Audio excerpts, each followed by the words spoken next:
Hello, everybody. I'm Skip Elsheimer. Welcome to the AV Geeks Lunchtime Streaming Show, where we watch old 16mm films. And that was some footage of people skiing. And then some dynamite. I don't have a whole lot of information about where that came from. I know it was from the National Archives, but I don't know the context of why it was shot. But, sometimes you just need some B-roll of people skiing in the 70s. Just like sometimes you need information about dialing for operators.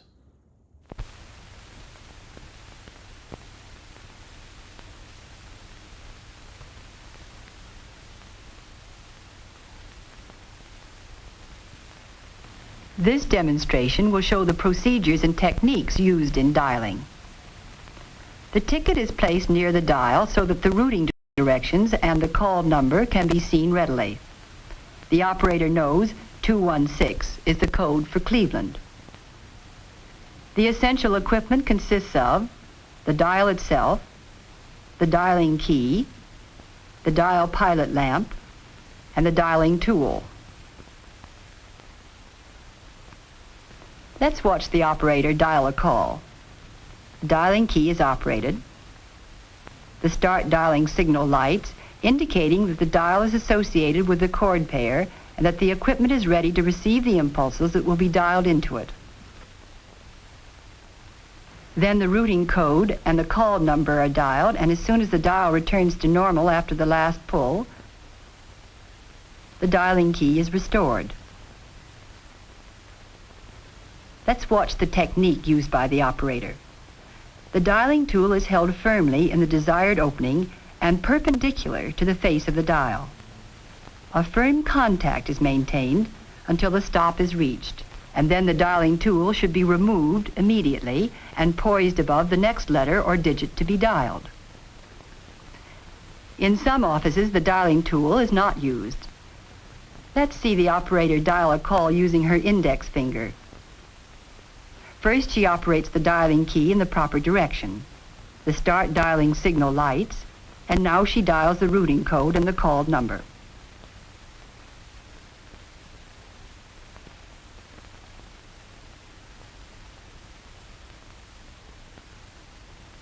The dialing key is returned to normal. Let's watch some calls being dialed. For this one to New York, Rector 2, 6168, we have trunks in the multiple, and the designation strip shows 2L+, which means we dial RE2 6168.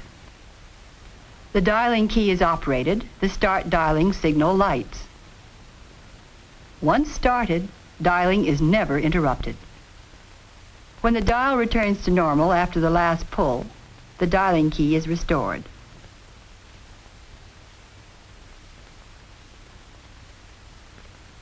On this call to Chicago, the operator remembers that the routing directions are 312 plus, 2L plus, and that the call is routed over tandem 1. She takes up a dial tandem trunk, operates the dialing key, waits for the start dialing signal, and then dials 312, MI2, 6702. The dialing key is restored. On this call to Atlanta, the underglass bulletin showed the routing directions to be 404 plus, 3L plus. The dialing key is operated and the start dialing signal lights. She dials 404, LAM, 6930. And restores the dialing key. For this call to Canton, the routing directions were found in the multi-card bulletin, and since they included more than one 3-digit code, they were entered on the ticket. The dialing key is operated, and when the start dialing signal lights, she moves the dial rapidly around to the stop for each digit.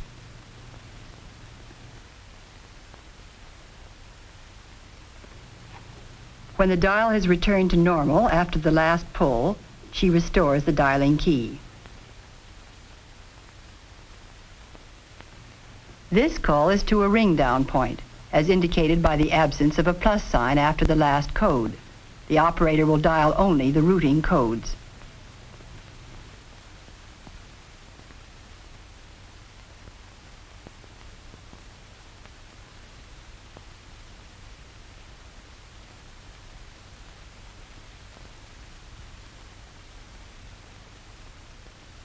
The call number 37600 will be passed to the Charleston inward operator when she answers.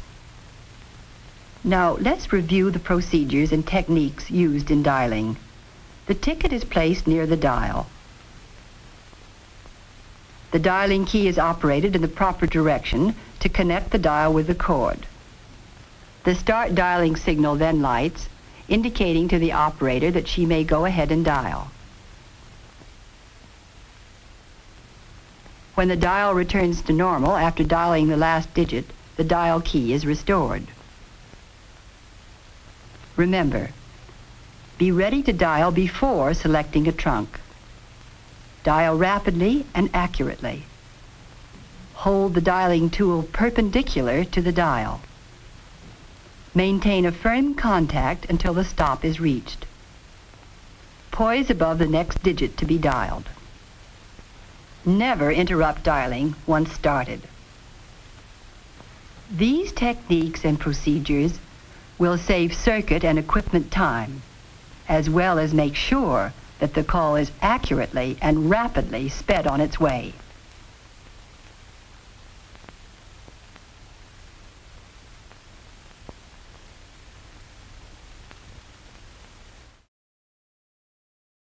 There was too much to remember in that.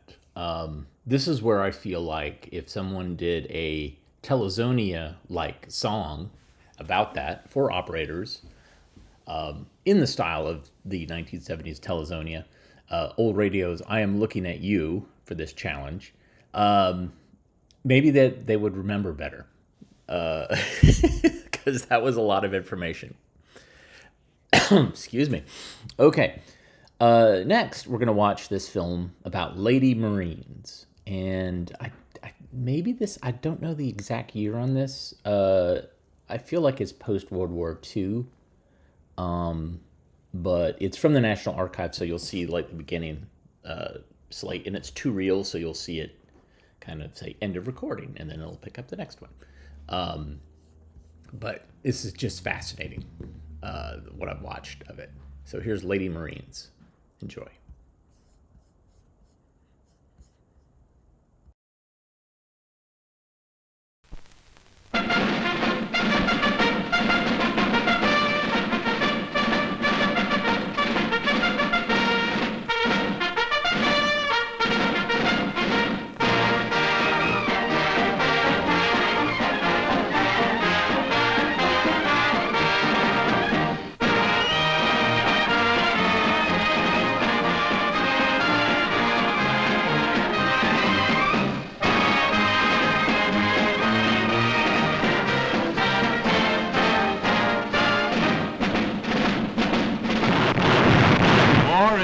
Of naval guns. War is a Marine dive bomber. War is a Marine raider. Ask the Marine about war. He'll tell you it means attack. Attack by the Paramarine. Effective, deadly. Attack by tank. Swift, decisive. Attack, attack, attack. That's the credo of the fighting Marine. But today, war is a complicated business. It takes more than a paramarine, a raider, a tank, a mortar squad to win a battle. It takes more than planes, more than sharpshooters, more than spirit and guts. Somewhere between the battlefront and the home front, a tremendous machine of administration is in operation 24 hours a day. The Herculean task of providing proper transportation for troops, of making out reports, of classifying and transferring the thousands of new Marines. The success of a battle 7,000 miles away depends on these people who sort and file away and punch out millions of paper bullets every day. The job of keeping a war machine running efficiently requires the services of thousands of Marines. So vital is this job at home that thousands of fighting men, despite their intensive, invaluable training, may never smell the tang of battle. Something had to be done about it. Something had to be done about wasting this highly capable warrior. Bataan and Corregidor had become legends. Wake Island had been branded into history with an indelible iron. A Marine writes his dear sirs with a howling machine gun, and they're addressed to Japs and Nazis. No question. Something had to be done about it. And something was done about it. No one doubted the essentiality of the work at home. At the same time, no one could doubt that a Marine who wasn't fighting was a wasted Marine. The solution to the riddle was a bombshell, the birth of the Marine Corps Women's Reserve. Born February 13th, 1943, of necessity, the women Marines mushroomed into a sizable force of eager, full-fledged reserves who were ready to step into the breach. In July, Camp Lejeune at New River, North Carolina, became the official training headquarters for women Marines. From the plains, the mountains, the cities, have poured a constant stream of women. From Compton, California, from Pawnee City, Nebraska, from Marysville, Missouri, from Gloucester, Massachusetts, they've come to do a job. We're from Texas, too. Rode on the train 4 days before we pulled up at Camp Lejeune. And mind you, 3 of those traveling days were not in Texas. The Marine Corps band was there to meet us at the station, and that was nice. There were also a couple of women sergeants to meet us, and that was, well, that was nice, too. Somebody said the colonel was there, and I was just beginning to wonder, and then I saw him. That's his dog, the Scotty. Eyes front. I could tell from that first day I was going to like the Marine Corps. One thing a Marine learns right away is how to stand in line. There was a Marine driving the bus, and I thought, one of these days I'll be driving this bus, and he can send back postcards from Tokyo, and I'll give him my address before he leaves. After we got squared away, which means to set up housekeeping in the barracks, we met the chaplain. You know, some of us had never been away from home before, and, well, just knowing there was someone you could have a man-to-man talk with, no matter what your religion was, well, it felt like home, that's all. Some people think a woman consists of a pair of silk stockings and a smile, but not the Marine Corps. They look through you with one of those x-rays, and they want to know if you're all there. Everybody knows the thing a Marine likes to do best, next to fighting, is eating, and that means have you got good teeth. They don't exactly care about the color of your eyes. They want to know, can you see with them? When I left home, Mom said to look up a doctor if I felt even the least little bit sick. Well, Mom can stop worrying. Here, the doctor looks you up. By the time you're fingerprinted, and you've looked at the birdie, well, you don't have to show it to anybody. At last, after you've begun to think the time will never really come, it's there. The uniform. Oh, golly, I never thought I'd want to wear the same thing as any other girl, but, well, I almost bawled when I put on my first suit of GIs.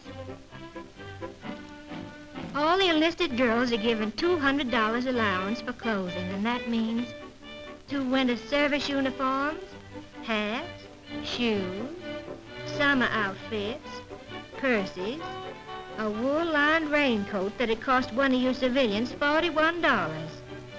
Then there's a lot of theses and thoses and thingamajigs, you know. Drop around sometime and I'll let you romp through my locker.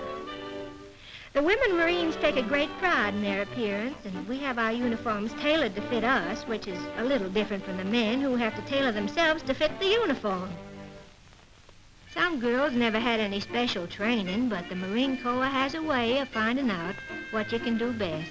And that's where 2 years of high school or business school come in handy. They want to know not only how much you know and how fast you can think of it, but also how fast you can learn it.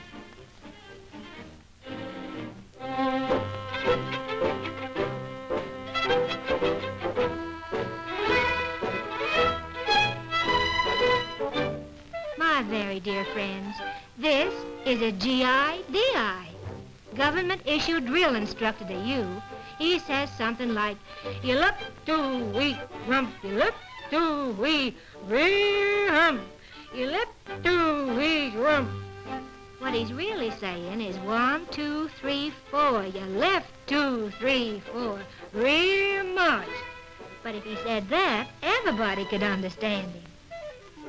We looked something like this our first week. You really can't imagine how many left feet you have until you begin to drill. You're taught how to walk all over again.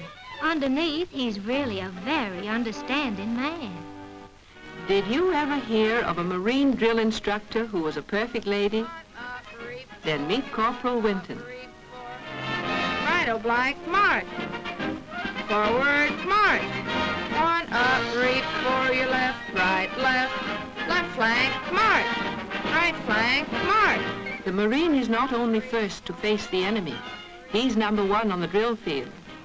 You may wear a rut in the field. You may have to resole your shoes a couple of times, but you learn to march the Marine Corps way.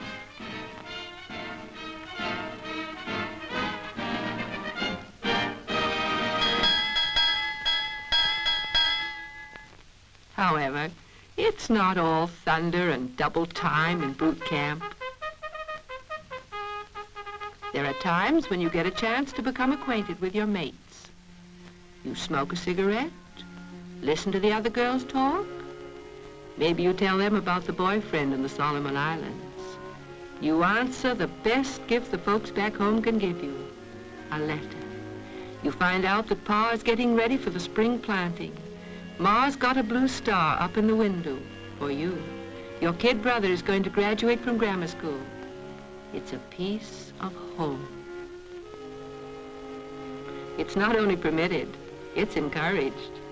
After all, a girl has to keep up her morale. Make sure the fingernail polish matches the hat cord in color, though.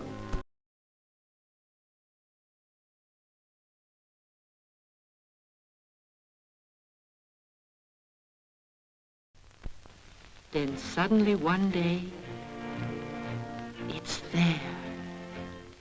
The last inspection of your boot life. The colonel and captain and lieutenants are there. Everything's got to be shipshape. Shoes like a mirror. Locker box neat and orderly, and your Adam's apple under control. You suddenly realize that women in uniform have a great responsibility. You're in the spotlight. You're not Susie or Mary or Jane anymore. You're a Marine. Then, it's all over. That is, all except for one thing.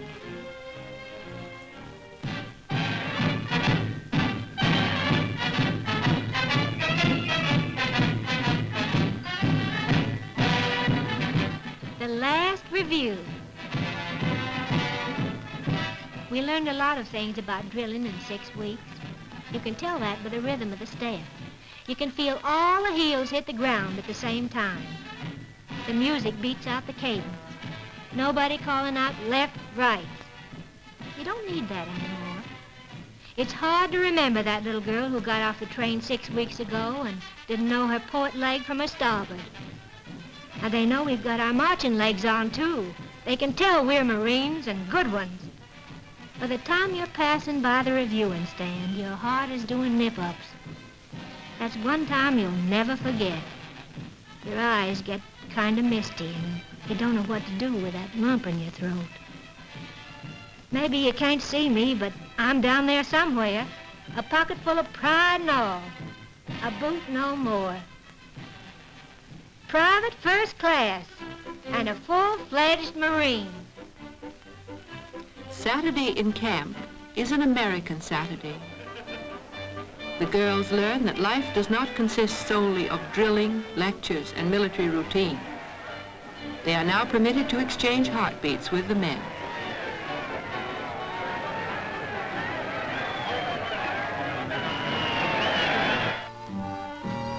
The recreation hall is a stomping ground where the only face movements are done cheek to cheek and no sergeants to call cadence.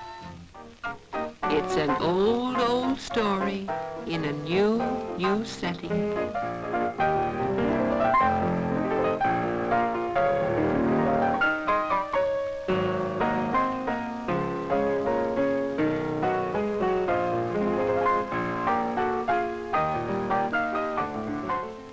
Thorough as is the recruit training, so too are the media for recreation.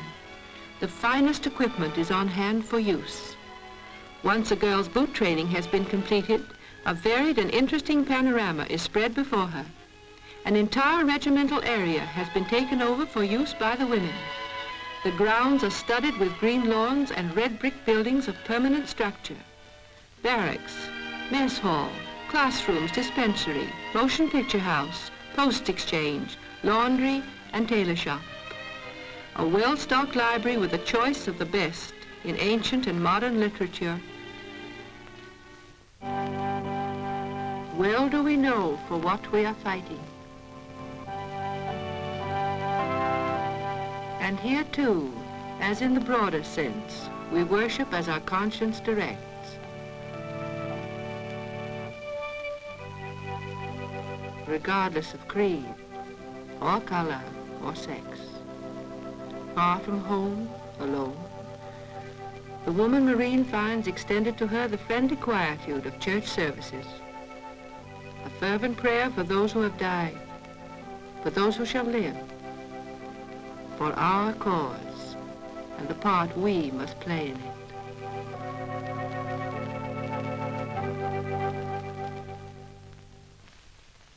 Up to now, the girls have only been getting ready for the job that's to come. For in order to better understand the task that lies before them, the women Marines are shown the weapons with which their mates are fighting this war. They learn from actual demonstration that this is no storybook war of chocolate soldiers. It's the real thing, just as theirs is a real job. A job offering little glory and a great deal of hard work. Sometimes wearisome work, but nevertheless a necessary part of the All-American team. And it's teamwork that's going to kick Tokyo for a field goal. The indoctrination period over, they now will be assigned to attend various schools. Known for efficiency in the field of battle, the Marine Corps lives up to its standard in the classroom.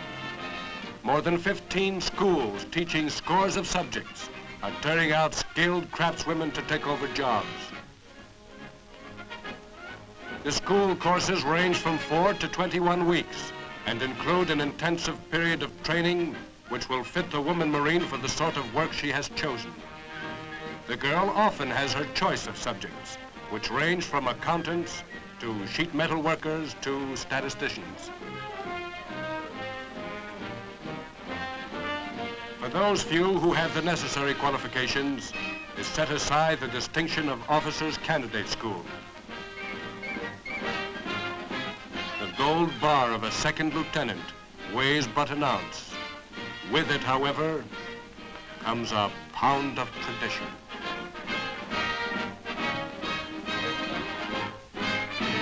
This is the highlight in a candidate's life. Those women who in civil life held down specialized positions will be placed in jobs immediately. Camp Lejeune boasts of the only post office in the country run completely by women. Experienced telephone operators are at a premium. Combat Signal Battalion Marines are needed at the battlefront, where their work is one of the most important cogs in the successful completion of a war task. The business of making words move across the face of the continent is waiting for those who have had training or can adapt themselves to this sort of work. Marines formerly buttoned down to jobs such as these have already been relieved in great numbers. Their postmark today is somewhere in the South Pacific. The fruits from that idea, born in February of 1943, begin to ripen. Women who have freed a Marine to fight have given a gift to the battle for freedom which cannot be counted in thanks or dollars. More than 11,000 men died on Armistice Day in 1918.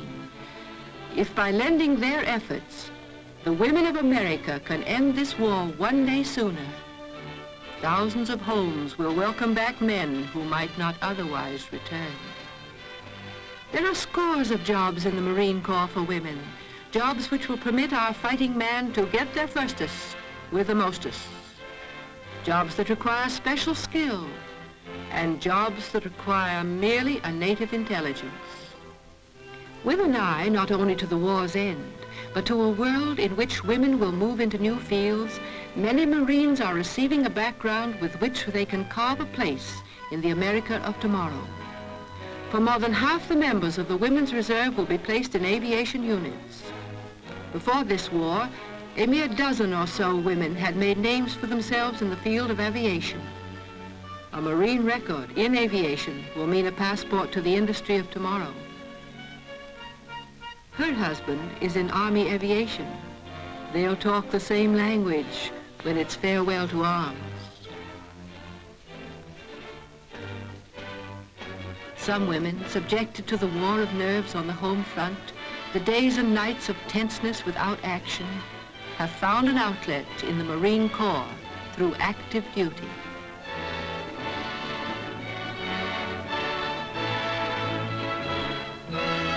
Aerial photography is an integral part of modern warfare, and today women are fast becoming the prime exponents of aerial photography. As each woman Marine steps into a job behind the battle lines, she presents the Allied cause with the best trained, fightingest man in the world.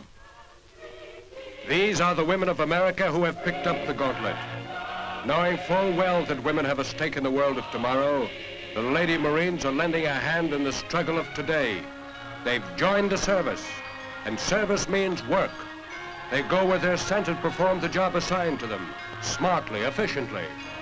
There's no glamour to the job, but the reward that comes with the knowledge of a vital, all-important task well done. For them, calico and lace has been replaced by the proudest green in existence, the official uniform of the Marine Corps Women's Reserve. This is our country, yours and mine. This is our war, and the victory too shall be ours. Here is your new fashion for victory, our women Marines.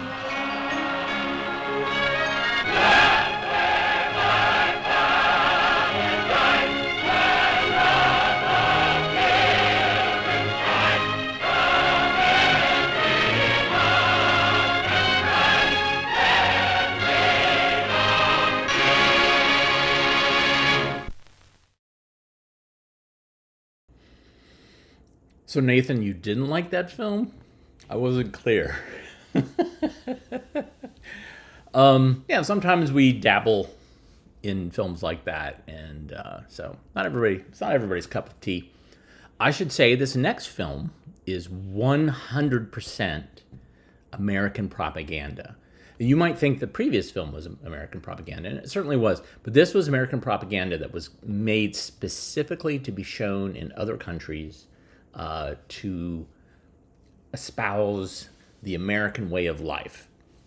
And this is interesting kind of, it's like in a digest format, so there's news stories, and there were several of these made, and these were part of the USIIA, and these, when they were made, there was a stipulation in Congress that said that these films were not allowed to be shown in the United States because they might color American politics in some way. So they're finally now available, and they're showing up more and more. So because there was a time length that they weren't allowed to be shown in the United States. So this is called Vision. Enjoy.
The United States is a nation of many stories.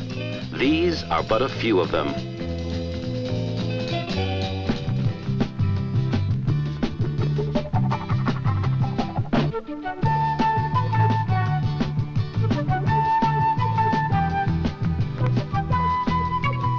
Here on Copper Mountain in Colorado, a new breed of winter sportsmen are gathered for a competitive event.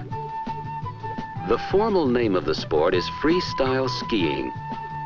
But to the initiated and those who are skilled enough to try it, it is known as hot dogging.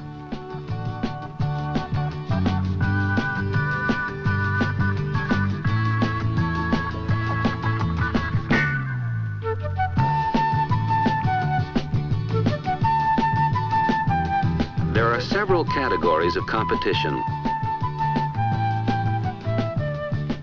This is the one they call stunt ballet. The judging is very similar to that of figure skating, with emphasis on form, grace, and innovation.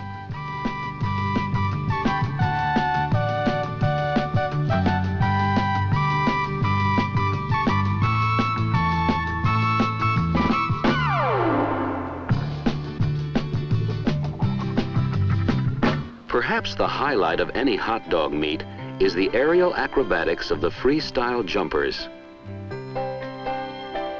The ramps are constructed on the side of a hill and carefully packed down and checked because there is little margin for error in this event.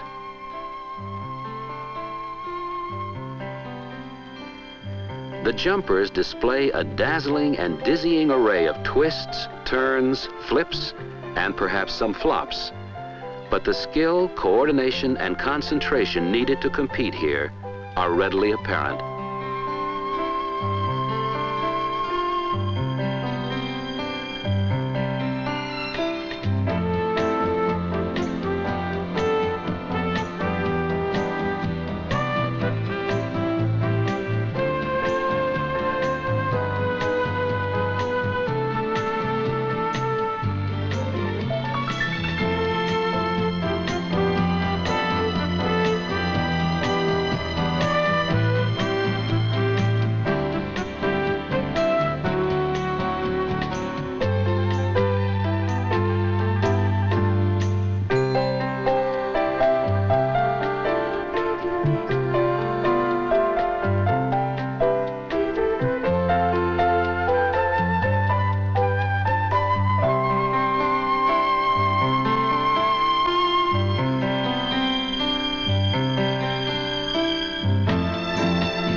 Hot dog skiing, something that is capturing the interest of sports-minded people the world over.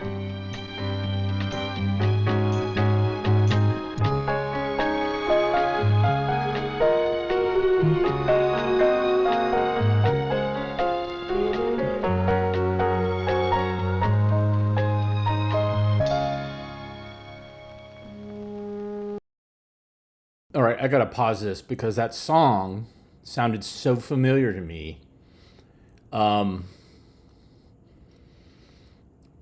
Here's where I first heard it. But I don't know what we're supposed to be doing. Just do as I do. Can I bring my piece of pie? No, get rid of it.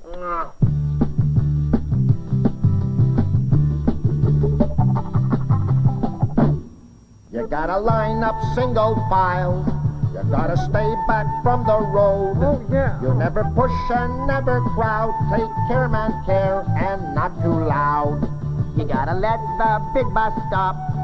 You gotta go right to your seat.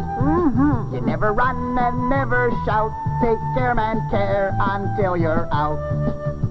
Stop, stop, stop. Then you can look all around. Think. When you act and you know you'll be safe now. You gotta keep your head inside. You gotta keep your arms in two. Oh, yeah. You never fight and never throw. Take care, man, care, and take it slow. Gotta let the big bus stop. You gotta let the front off first. Sure thing. You never rush and never run. Take care, man, care, until it's done. Stop, stop, stop. Then you can look, look, look all around. Think. All right, you get the point. All right, let me get back to Vision, now already in progress.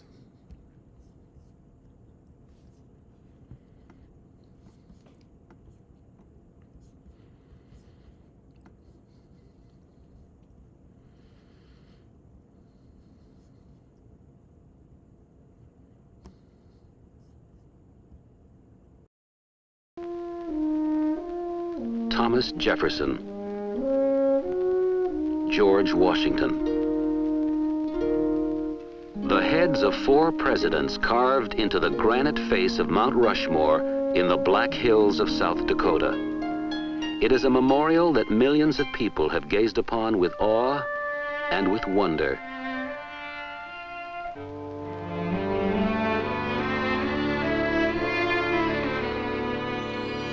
Today, only 20 miles from Mount Rushmore, a 20-foot-high plaster model stands testimony to the fact that another memorial is being shaped. A memorial to a great Indian warrior and chief, Crazy Horse.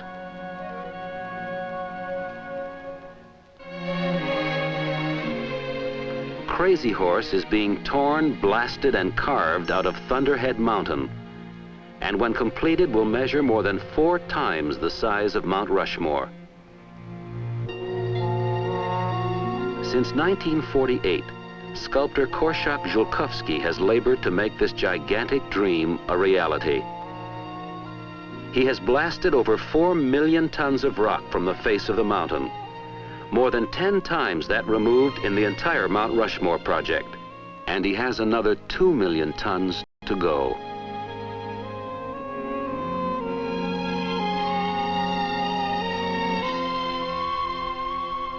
Once the blasting and clearing is completed, he will turn to the smoothing and finishing of the monument, a task that will reflect his sculptor's art. Many different materials had felt the touch of his tools before he decided to devote the rest of his life to his mountain.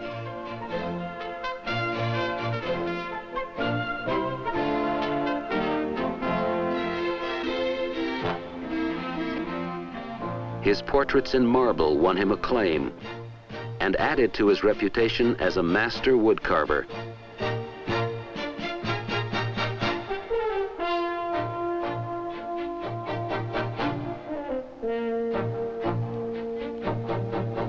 The grace and symmetry of his work can be seen in the pieces on display in his South Dakota studio.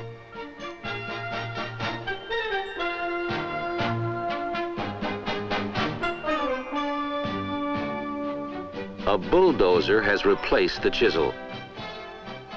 A monument is to be carved from a mountain. This is the lifetime task that sculptor Korshak Julkovsky has undertaken. Yet, as ambitious as the project is, as enormous as the job before him remains, he says of himself, "I am only a storyteller. I am nothing more."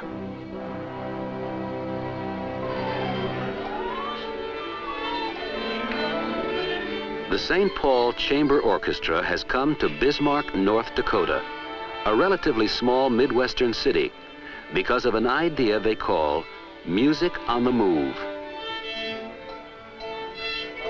Simply put, this means that rather than waiting for the people to come to the concert hall, you take the music to the people, wherever they may be.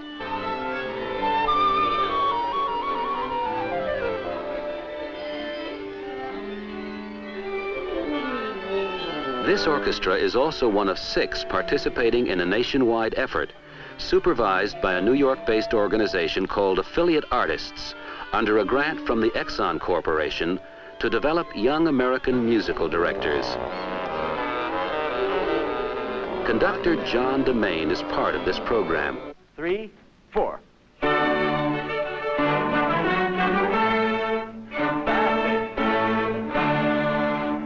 Right.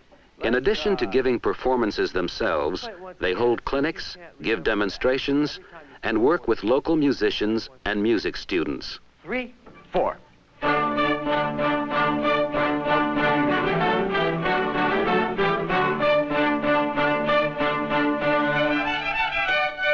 Bass. Beam, bum, bum, bum, ba.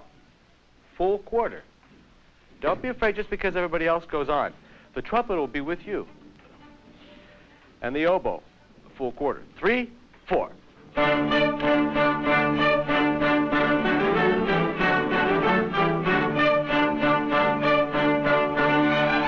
That's it. Good. Go to Gloria, Gloria. Good. Ask and vibrate if you can. Get off the strings. This rehearsal set the tone for their entire stay in Bismarck. For the enthusiasm of both the musicians and the people of a community makes music on the move a very personal experience. Now keep the fingers on the key and go, push. Push as hard as you can push once you get there. Nowhere was the personal nature of the program more evident than in the individual clinics held by various orchestra members. Clinics that tested their abilities not only as performers, but as teachers. Now keep your wrist even higher and it'll be gorgeous.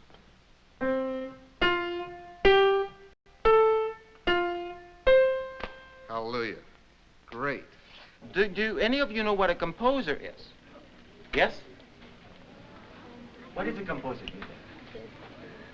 Yes? A person who writes music. A person who writes music, that's right. A person When who writes concertmaster Romuald Tecco brought his violin into an elementary school classroom, the instrument took on life, and a new world of sound unfolded before his young admirers. And sometimes he will ask for a rough sound like this, which also can be an angry sound, shouldn't it? It's angrier than...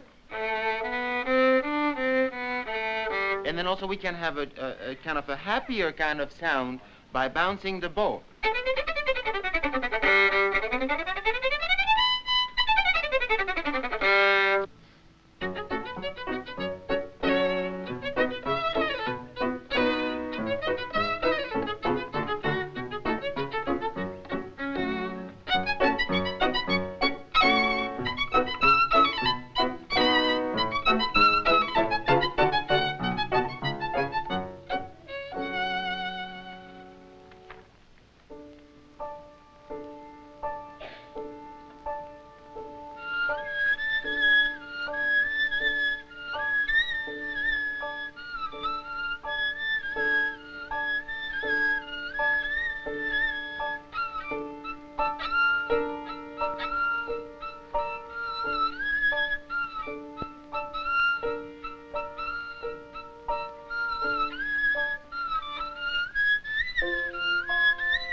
They performed not only as a group, but in smaller ensembles and in a wide variety of places.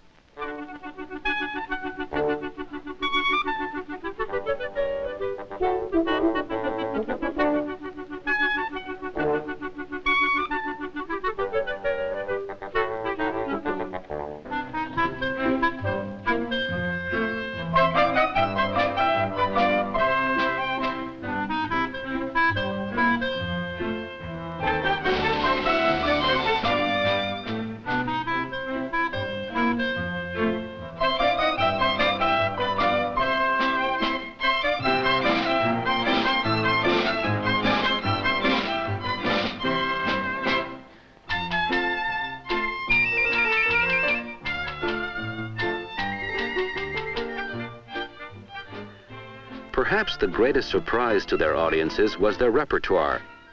It included not only the 400-year range of classical music, not only the sounds that one comes to associate with chamber music, but many contemporary pieces and sounds as well.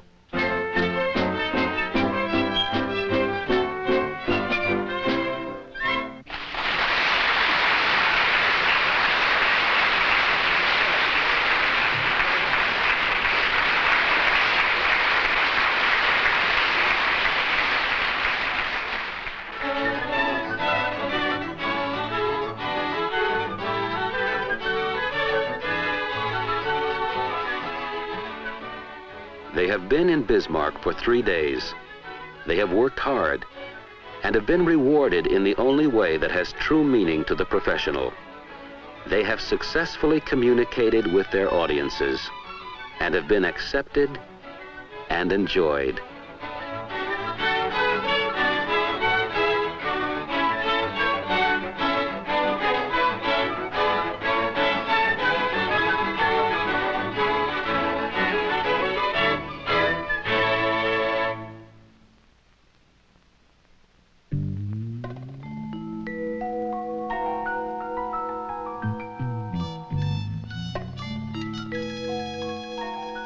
Not too long ago, the idea of a driverless cart carrying supplies through hospital corridors seemed like something out of the 21st century.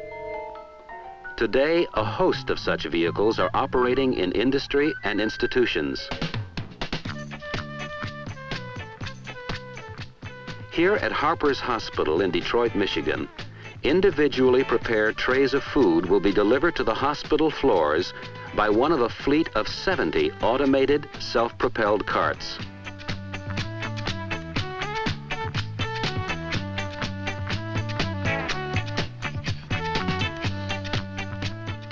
With the twisting of a dial and the pressing of a button, the cart is sent on its way to its destination. It will travel a direct route along guide wire tracks buried in the floor, and its trip will be monitored on a master panel.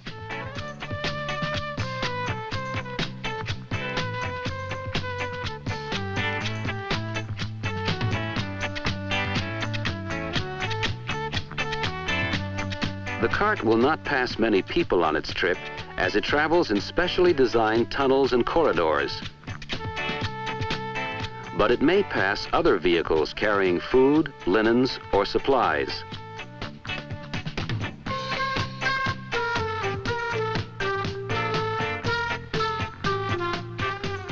Each cart is programmed to electronically signal and operate one of its own private elevators.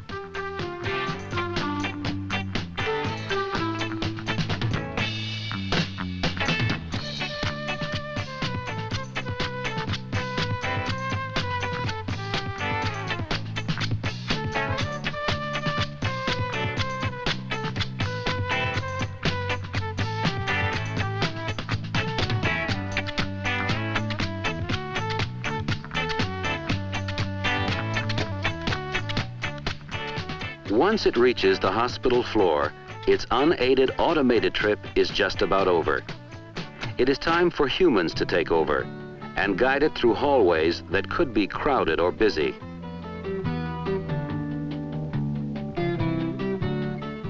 This particular cart is fully refrigerated and once hooked up, the food can be left until a patient is ready to eat.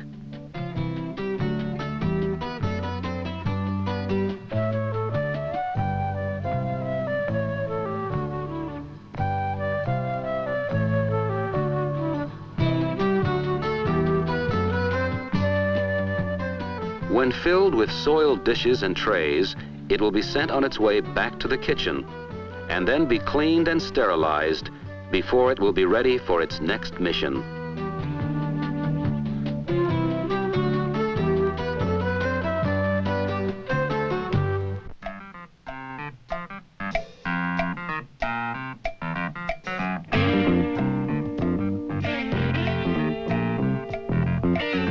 Here in Level Cross, North Carolina, population 30, are built some of the finest racing cars in the country. They are known as stock cars. Their bodies will conform in size and shape to production cars, but the interiors and the engines are precision built. Most of these cars are destined for small local tracks, but recently orders have been accepted from sportsmen of other countries. The reputation of this company, however, stems not from its products, but from the man who runs it, Richard Petty, perhaps the most colorful and certainly the most successful stock car racer the sport has ever seen. The Monday before a race is a busy day at Petty Enterprises, for a new car must be ready that will withstand the rigors of competition. Richard Petty himself is no stranger to garages. At age 12, he swept floors in the garage of his father, who was the first driver in history to win 3 Grand National Championships, a total topped only by Richard's 4.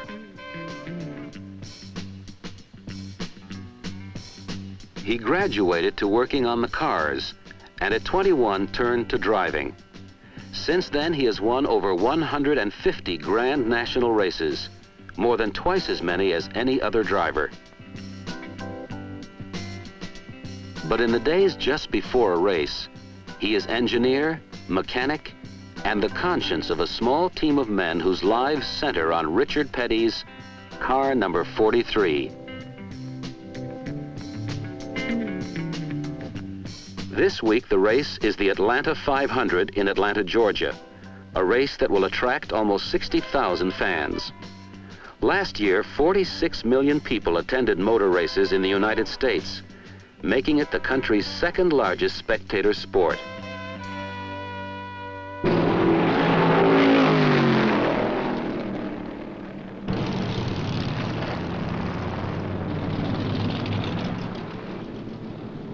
The day before the race, the drivers are trying out their cars, making last-minute adjustments before qualifying heats begin. The garage area of a racetrack is a busy place, for much can be learned about cars and tires that can be put to practical use by the automotive industry. But 2.5 hours before Richard Petty is to attempt to qualify, a problem develops with the engine.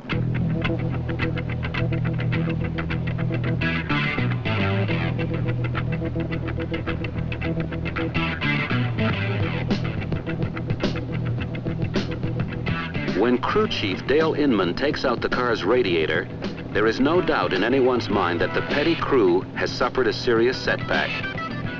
But there's no time to talk about it. The problem is a blown piston, and that means there's an engine to change, and only 2 hours to do it.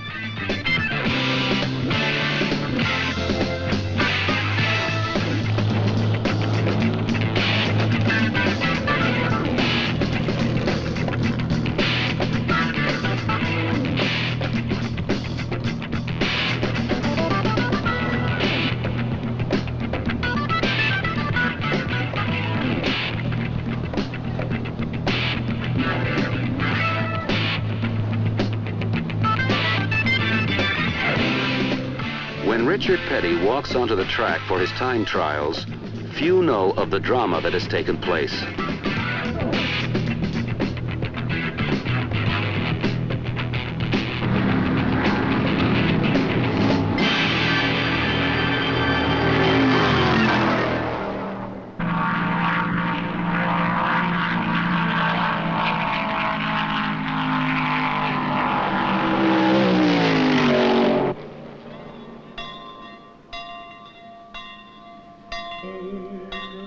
day of the race begins with a unique church service and the racer's prayer.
Once the race has begun, there's not much anyone on the crew can do but wait and hope. And get ready for the pit stop where precious seconds lost filling the gas tank or changing tires can cost a race.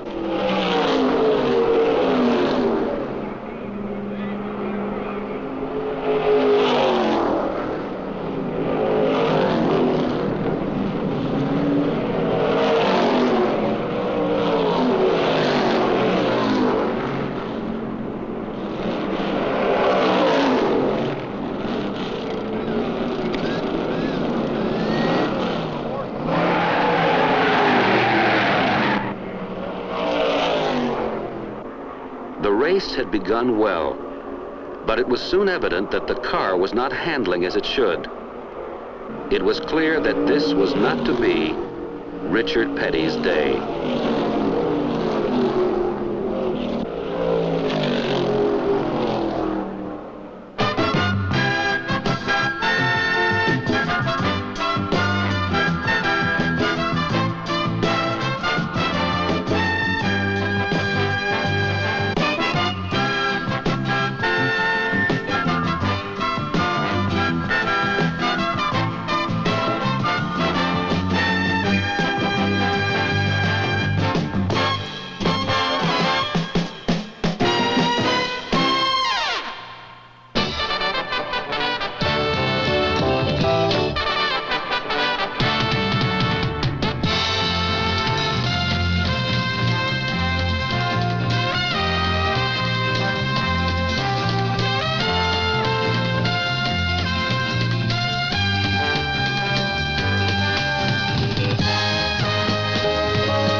Yeah. Pretty great. Were you expecting Richard Petty to show up? Thanks so much for watching today. I very much appreciate your eyeballs. And so Nathan contributed, and then I feel really bad. It like went past where I could see if it was Rich or Rick that also contributed. But I appreciate your monetary contribution along with your comments. And I apologize for not catching it. But we'll be back again tomorrow, and we will watch more films, and I'll try to keep better track. So it was Rich. Thank you so much. If you like what you saw, hit the thumbs up. Subscribe. We are so close to 150,000 subscribers. So close. We're like within 500. So if you haven't subscribed, subscribe. So we can inundate you with all the films that we're uploading. We're doing 24 films a day, 1 an hour.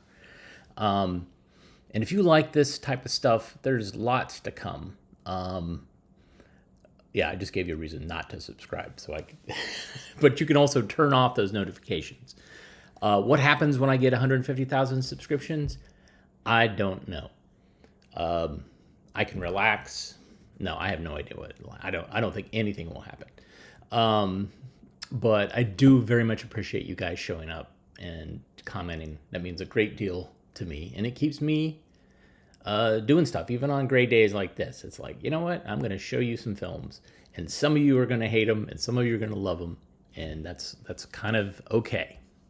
So everybody have a great rest of your Monday, and we will see you tomorrow. Take care.